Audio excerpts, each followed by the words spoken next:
Episode ৬৭। ভরাডুবি। প্রফুল্ল মামা, ১ minute. প্রথমত তো আপনি সেন পরিবারের কেউ নন, তাই আপনার এখানে কথা বলারও কোনো জায়গা নেই। আমাদের পরিবারের সদস্যদের মধ্যে আলোচনায় আপনি ঢুকছেন কেন? আর দ্বিতীয়ত, আপনি আমাদের ইনভেস্টমেন্ট করতে এত জোর করছেন কেন? আর তাছাড়া আপনার বন্ধুর কোম্পানি এতটাই বিশ্বাসযোগ্য হলে আপনি আপনার কোম্পানির সব ক্যাপিটাল ওখানে ইনভেস্ট করছেন না কেন? গম্ভীর গলায় সন্দেহ প্রকাশ করলো পল্লবী। পল্লবী, ম্যানেজ জানো না? কিভাবে বাড়ির অতিথির সঙ্গে কথা বলতে হয় তা শেখোনি তুমি? এইসব বোঝার মতো তোমার এখনো বয়স হয়নি। বাড়ির বড়রা এখানে উপস্থিত আছে, তারাই এ বিষয়ে সিদ্ধান্ত নেবে। তোমার কথা বলার কোনো প্রয়োজন নেই। নীলের প্রভাব তোমার উপরও পড়েছে দেখছি। সঙ্গে সঙ্গেই পল্লবীকে ধমক দিলেন কল্যাণী। তিনি পল্লবীর কথায় প্রচন্ড রেগে গেলেন। চোখ বড় বড় করে পল্লবীর দিকে তাকালেন তিনি। আরে ছেড়ে দিন, আর বকতে হবে না। ও তো ছোট, ঠিক বেঠিকের জ্ঞান নেই। আমি কিছু মনে করিনি। তবে পল্লবী মা, আমি শুধু সেন পরিবারকে ইনভেস্ট করার জন্য বলছি না, আমিও নিজের সমস্ত ক্যাপিটাল ইনভেস্ট করতে চলেছি। এবার আমি সেন পরিবারের উপর সবটা ছেড়ে দিলাম। এবার আপনারা সকলে মিলে সিদ্ধান্ত নিন। মুচকি হেসে বলল প্রফুল্ল। আদ্রিতার বাবার মৃত্যুর পর সেন পরিবার চিত্রা ও আদ্রিতাকে নিজেদের পরিবারের সদস্য হিসাবে মেনে নেয়নি। বাইরের লোকের সামনে যতই ওরা এক পরিবার শ্রেষ্ঠ পরিবার হওয়ার নাটক করুক না কেন, বাস্তবে ওদের সঙ্গে সেন পরিবারের অন্যান্য সদস্যদের দূরত্ব রয়েছে। তাই এতক্ষণ অনেক সময় পেরিয়ে গেলেও আদ্রিতা ও চিত্রার থেকে কোনো মতামত চাওয়া হয়নি। অপরদিকে নীলকে তো ওরা অকর্মণ্য ভাবেই, তাই ওর থেকেও আলাদা করে মতামত চাওয়ার কোনো প্রশ্নই ওঠে না। মামা, আমার মনে হয় এ বিষয়ে আপনার আরো একবার ভেবে নেওয়া উচিত, হঠাৎ করে বলে উঠল নীল। ওর কথা শেষ হতে না হতেই চেয়ার থেকে উঠে দাঁড়ালো চিত্রা। নীলের সামনে এসে ওর গালে কষিয়ে একটা থাপ্পড় মারল। তোমার কি মনে হয় ভগবান সমস্ত বুদ্ধি শুধু তোমাকে দিয়েছেন? আমার ভাইয়ের মুখে মুখে তর্ক! কানাডায় ওর কত বড় ব্যবসা আছে জানো? তোমার মতো শুধু বাড়িতে বসে অন্ন ধ্বংস করে না ও। সীমা অতিক্রম করো না। তুমি যেমন নিজে ইউজলেস, তেমনই সেন পরিবারকে ইউজলেস বানিয়ে দিতে চাও। তাই বাজে কথা বলা বন্ধ করো। সহ্য না হয় চলে যাও এখান থেকে। চিত্রাকে নীলের গায়ে হাত তুলতে দেখে চমকে উঠল আদ্রিতা। নীলের হাতটা চেপে ধরে নিল সে। এসব একদম পছন্দ হচ্ছিল না ওর। মায়ের উপর খুবই রাগ হলো আদ্রিতার, কিন্তু তার থেকেও বেশি রাগ হলো নীলের উপর। আদ্রিতা তো নীলকে চুপ করে দাঁড়িয়ে থাকতে বলেছিল, তাহলে ও কথা বলতেই বা গেল কেন? যারা সম্মান দিতে জানে না সেখানে বারবার অপমানিত হওয়ার দরকারটা কি? কিন্তু মা, আমি বাজে কথা বলছি না, তুমি আমার কথাটা তো শোনো।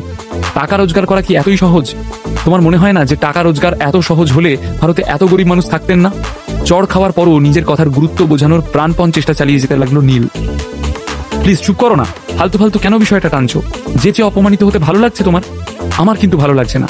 আমি আর তোমাকে অপমানিত হতে দেখতে পাচ্ছি না। আদ্রিতার চোখে নিজের জন্য ভালোবাসা ততক্ষণে দেখে ফেলেছে নীল। ওর কাছে সেটা একটা আলাদাই মুহূর্ত, কিন্তু সেই সুন্দর মুহূর্ত বেশিক্ষণ স্থায়ী হলো না।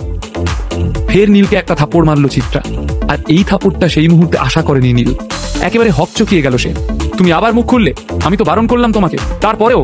এক্ষুনি এই বাড়ি থেকে বেরিয়ে যাও, তুমি যাও বলছি, চিৎকার করে বলে উঠল চিত্রা। প্রফুল্লের বন্ধু 10 থেকে 15 দিনের মধ্যে টাকা 3 গুণ করে দিতে পারবে? এখানে কি সবাইকে পাগল বলে মনে করে প্রফুল্ল? হ্যাঁ, এটা ঠিক যে মায়ের বয়স হয়েছে, ওনার মাথায় এখন এত বুদ্ধি নেই, তাই ওনাকে বোকা বানানো সহজ, কিন্তু আমাকে তো নয়। মনে মনে ভাবতে লাগলেন নবীন। নবীন ও পল্লবীর মতো সকলের সামনে এই স্কিমের বিষয়ে বলতে পারতেন, কিন্তু উনি ভাবলেন এটা একটা ভালো অপরচুনিটি। এই সুযোগে চিত্রার পরিবার, মানে মা, মেয়ে এবং জামাই, 3 জনকেই সারা জীবনের জন্য সেন ম্যানশনের বাইরে বের করে দেওয়া যাবে। সম্পত্তির ভাগে 3 জন কম থাকবে। থাক, যা হচ্ছে হতে দিই, মজা তো পরে আসবে। তাই উনি মাঝে আর কোনো উচ্চবাচ্য করলেন না। আদ্রিতার জন্য সেন পরিবারে নবীনের কদর কমে গিয়েছিল। রায়চৌধুরীরা যবে থেকে আদ্রিতাকে প্রাধান্য দিয়েছে, তবে থেকে কল্যাণীও তাকেই ব্যবসার জন্য পাঠাতেন। এসব মোটেও ভালো চোখে দেখছিলেন না নবীন। আর ওই বেকার জামাই নীলের কথা তো আর মুখে বলার প্রশ্নই ওঠে না। হাড় হাওয়াতে জামাইটা তো কিছুই করে না। কোনোদিন যদি ব্যবসায় হাত বসায়, নবীনের ভাগে তো কম পড়ে যাবে। তাই একবার এদের পুরো পরিবারকে সেন ম্যানশন থেকে বের করে দিতে পারলেই ব্যাস, নবীনের কাজ শেষ। তাই এই সুযোগ হাতছাড়া করতে চাইলেন না তিনি। নবীন, তোমার কি মত? এই বলে প্রশ্ন ছুড়ে দিলেন কল্যাণী সেন। নবীন যা সোহিনীর অনুষ্ঠানের দিন করেছিলেন, তারপরও কল্যাণী দেবী ছেলের মতামত নিতে চান। সোহিনীর ঘটনাটার জন্য সেন পরিবারকে অনেক কিছু সহ্য করতে হয়েছিল, কিন্তু পুত্র স্নেহে অন্ধ মা কল্যাণী সেন, মনে হচ্ছে ওনার উপর এসবের কোনো প্রভাবই পড়েনি। মা, আমার মনে হয় প্রফুল্লবাবু ভালো কথাই বলছে। এই স্কিমে আমাদের লাভ হবে। কল্যাণীর দিকে তাকিয়ে বললেন নবীন। তার সাথে একটা ফোন দিয়েও আঁটলেন। কল্যাণী সেন যখন পরিবারের সমস্ত টাকা ট্রান্সফার করবেন, তখন সেই টাকা থেকে কিছুটা সরিয়ে দেবেন। শেষে পরিবারের সব টাকা ডুবে যাওয়ার পর সেই সরিয়ে রাখা টাকা দিয়ে সাহায্য করতে এগিয়ে আসবেন তিনি। সেই সময় শুধু নবীনের জয় জয়কার হবে। এদিকে নবীনের কথা শুনে পল্লবী অবাক হয়ে গেল। নবীন কাকা, তুমি এটা কি বলছো? তুমি কি বুঝতে পারছো না এটা একটা ফ্রড? নীলও কিছু বলতে চাইছিল, কিন্তু ও দেখলো চিত্রা ওর দিকে কটমটিয়ে তাকিয়ে আছে। আর নীলের কথা শুরু হওয়ার আগেই আদ্রিতা ওর জামা ধরে টানছে, তাই চেয়েও কিছু বলতে পারলো না নীল। নীলের মনে হয় কোনো ছোঁয়াচে রোগ আছে। ওর কথায় তাল মিলিয়ে পল্লবীটাও কেমন একই কথা বলছে দেখো। এত ভালো একটা স্কিমকে ফালতু বলছো কোন আক্কেলে পল্লবী? আর নীলের কথা তো ছেড়েই দিচ্ছি, ও তো নিজের মতোই বকে চলেছে। পাত্তা না পেয়েও সব বিষয়ে ওর কথা বলা চাই। কাজকর্ম কিছু নেই, শুধু বসে বসে খাওয়া আর বড় বড় কথা বলা। কিন্তু তুমি তো ভালো জায়গা থেকে পড়াশোনা করে এসেছো পল্লবী, ঠিক বেঠিকের জ্ঞান হয়নি এখনো। আর একটা কথা ভুলে যেও না, তুমি সেন বাড়ির মেয়ে। নীলের মতো। কথাটা আর শেষ করলেন না নবীন সেন, কিন্তু পল্লবীকে শোনাতে গিয়ে বারবার যে নীলকেই কথা শোনাচ্ছেন তিনি, সেটা ভালোভাবেই বুঝতে পারল নীল। পল্লবী এখনো শান্ত হয়নি, ও আরো কিছু বলতে যাচ্ছিল, কিন্তু তখনই কল্যাণী হাত দিয়ে টেবিলটা জোরে চাপালেন। সবার উপর নজর ঘুরিয়ে নীলের উপর এসে আটকে গেলেন। অনেক হয়েছে, আমরা সবাই একটাই পরিবার। কোনো বিষয় এভাবে তর্ক বিতর্ক আমাদের সাজে না। বাইরের কেউ যদি আমাদের এভাবে ঝগড়া করতে দেখে তাহলে কি ভাববে বলতো? মান সম্মান তো সব ধুলোয় মিশে যাবে, বললেন কল্যাণী। ওনার আসল রাগ নীলের উপর। উনি ভাবছেন ওর জন্য এসব তর্ক বিতর্ক শুরু হয়েছে। নীলই সবার আগে এই স্কিমের বিরুদ্ধে গিয়ে কথা বলেছে। হয়তো ও চায় না সেন পরিবারের ভালো হোক, ও চায় না এই পরিবারের সদস্যরা ভালোভাবে দিন কাটাক। কিন্তু কল্যাণী সেন থাকতে বাইরের কারোর কথায় বাড়ির সিদ্ধান্ত নেওয়া হবে, এটা কিছুতেই হতে দেওয়া যাবে না। তাই এবার উনি একটা শেষ কথায় আসতে চাইলেন। পরিবারের সব সদস্য ওনার সিদ্ধান্তের জন্য অপেক্ষা করতে লাগলো। এবার কল্যাণী দেবী নিজের সিদ্ধান্ত সকলের সামনে রাখবেন।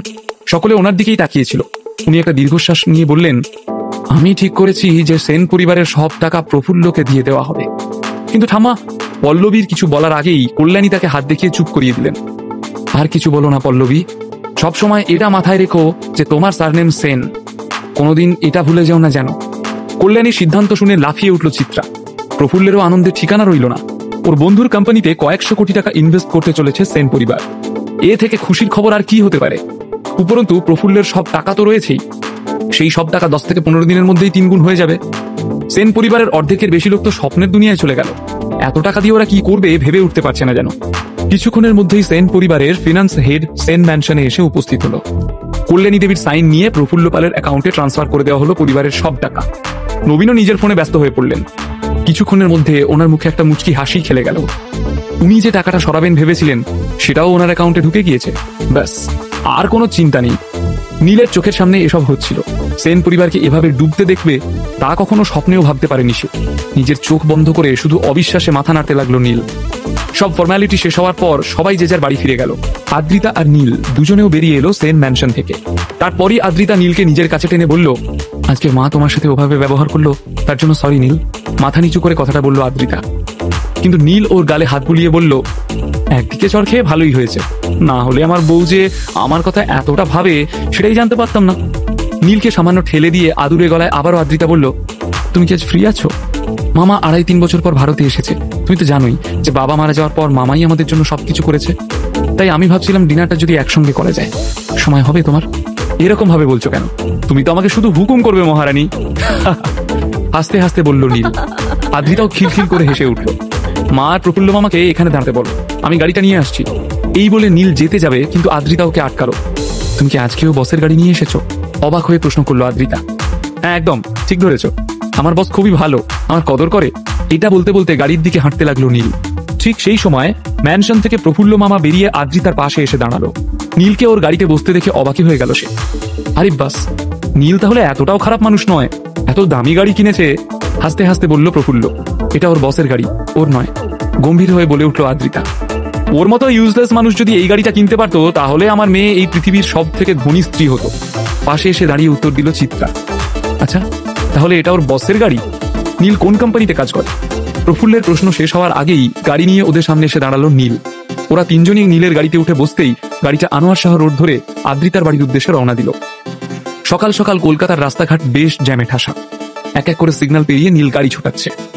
মামা, এবার আপনি কতদিনের জন্য ভারতে এলেন? গাড়ি চালাতে চালাতেই প্রশ্ন করলো নীল। তুমি কি চাইছো প্রফুল্ল আজকেই চলে যাক? নীলের দিকে তাকিয়ে বাঁকা সুরে প্রশ্ন করলো চিত্রা। কিন্তু নীল কিছু বলার আগেই আদ্রিতা চোখের ইশারায় নীলকে থামতে বলল। রাগে গা জ্বলে যাচ্ছে আদ্রিতার। অনেকক্ষণ ধরেই মায়ের এমন আচরণ দেখছে সে। তাই জানলার বাইরে দিয়ে কলকাতা শহরটা দেখতে দেখতে মনটা একটু শান্ত করার চেষ্টা করলো আদ্রিতা। সেন পরিবার কি 10 দিনের মধ্যে 3 গুণ টাকা পাবে ফেরত, নাকি নবীনের প্ল্যান সাকসেসফুল হবে? আর যদি তাই হয় তাহলে আদ্রিতার পরিবারকে কিভাবে রক্ষা করবে নীল? ওকে কি আরো অসম্মান সহ্য করতে হবে, নাকি আদ্রিতা শুধুমাত্র নীলের জন্য তার জীবনের একটা অনেক বড় সিদ্ধান্ত নেবে আজ?